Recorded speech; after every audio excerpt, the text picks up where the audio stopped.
কিছু মুহূর্ত থাকে যেগুলো শুধু পুরস্কার বা ইভেন্ট না, ওগুলো আমাদের ভালোবাসার প্রতিফলন হয়। বিটিএস আর আর্মির জন্য মামা ভোট ঠিক সেই রকম একটা বিষয়। প্রতিবার ভোটের সময় মনে হয় আমরা আবারও প্রমাণ দিচ্ছি আমরা শুধু ফ্যান না, আমরা পরিবারের মতো, যাদের গল্পটা একসাথে লেখা।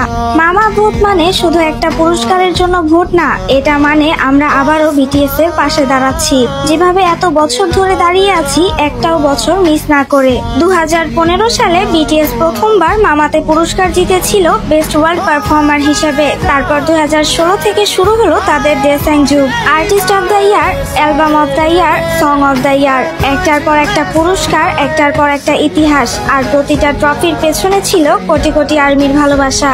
আমরা জানি মামা শুধু মঞ্চ না, এটা এমন একটা জায়গা যেখানে বিটিএস আর আর্মি একসাথে নিজেদের শক্তি প্রমাণ করে। ভোট মানে শুধু সংখ্যা না, এটা সেই চেষ্টা যেটার মাধ্যমে আমরা বিটিএস কে জানাই তোমরা একা নও, আমরা এখনো আছি। কারণ আমরা জানি বিটিএস জিতলে সেই জিত হবে আমাদের। এই ভোটগুলো শুধু তাদের জন্য না, এগুলো আমাদের সেই প্রতিজ্ঞার অংশ, যে প্রতিজ্ঞা আমরা 7 জনের সঙ্গে করেছি। যে কোনো দূরত্বে থেকেও আমরা কখনো হার মানবো না। কারণ বিটিএস ইন্টু আর্মি মানে শুধু একটা নাম না, এটা এক বন্ধন, একটা ইতিহাস আর এক অটুট ভালোবাসা যা সময়কেও হার মানায়।